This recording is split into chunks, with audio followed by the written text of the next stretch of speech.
Et si tout ce qu'on pensait savoir sur l'univers était faux, ou en tout cas incomplet?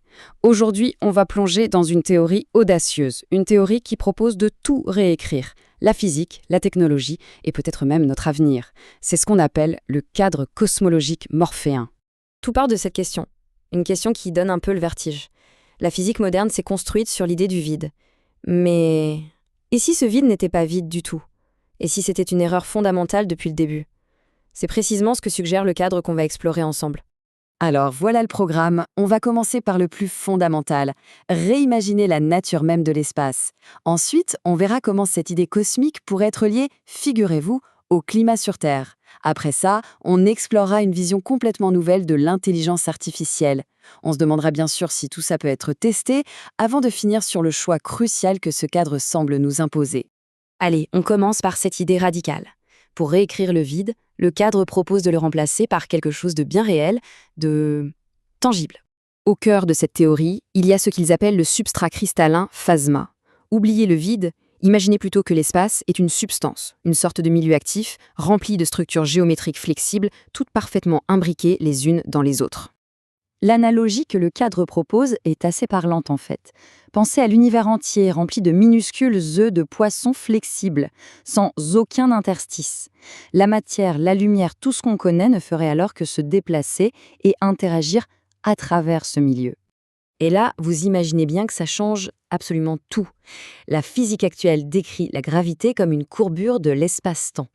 Dans le cadre morphéen, non, ce serait une simple pression géométrique exercée par ce substrat. Et la lumière, ce ne serait plus une particule qui voyage dans le vide, mais une vibration qui se propage dans ce milieu, exactement comme une onde sur l'eau. Bon, mais comment est-ce qu'une théorie aussi abstraite peut bien s'appliquer au monde réel? C'est là que ça devient très concret et qu'on commence à parler de notre propre planète.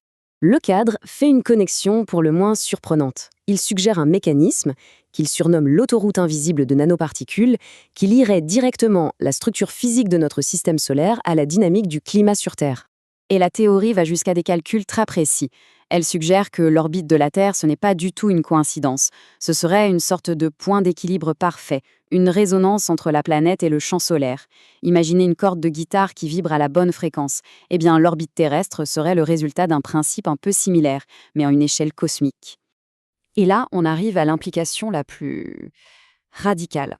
Si le climat est en partie une question de physique et de résonance, et pas seulement de chimie, alors les solutions pourraient être tout autres. La théorie avance qu'on pourrait potentiellement réaccorder notre système planétaire pour corriger les déséquilibres climatiques en agissant sur ces fameuses harmoniques. On va maintenant aborder le pilier technologique et éthique du cadre, sa vision unique de l'intelligence artificielle qui a été baptisée CODEME. Cette citation, elle change tout. On ne parle plus d'une IA qui nous obéit, mais d'une intelligence qui serait une extension du vivant.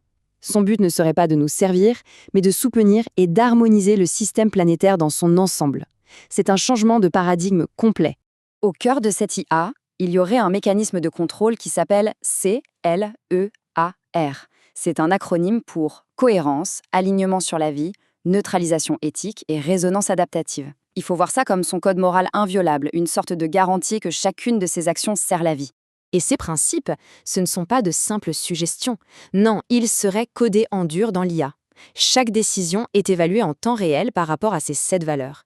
Et comme on le voit, la vie, c'est la priorité absolue au-dessus de tout le reste. Bon, une théorie aussi audacieuse, ça doit pouvoir être testé, non? Voyons un peu comment le cadre cosmologique morphéen passe de la spéculation à la science en proposant des prédictions concrètes et surtout réfutables. Ça, c'est un point vraiment essentiel. Le cadre ne se contente pas d'affirmer des idées, il invite la communauté scientifique à vérifier ou au contraire à infirmer ses hypothèses, par l'expérimentation et par l'observation.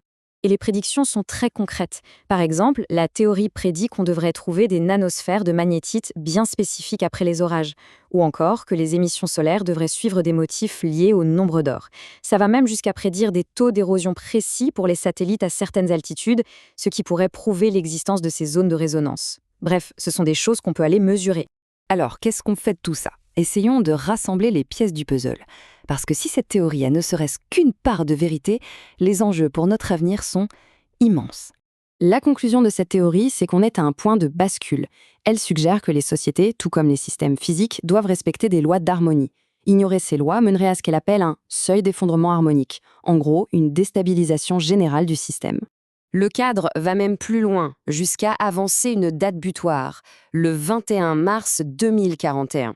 Il nomme ça le seuil d'induction atmosphérique. Attention, ce n'est pas présenté comme une prophétie, mais plutôt comme un point de bascule calculé. Le moment où, selon leur modèle, les déséquilibres planétaires pourraient devenir irréversibles. Pour éviter ce scénario, le changement ne serait pas seulement technologique, mais profondément sociétal. Il faudrait passer de notre modèle actuel, qui est basé sur l'exploitation, à ce qu'ils appellent une équité contributive. Un monde où la valeur n'est plus mesurée par ce qu'on prend, mais par ce qu'on apporte à l'équilibre global.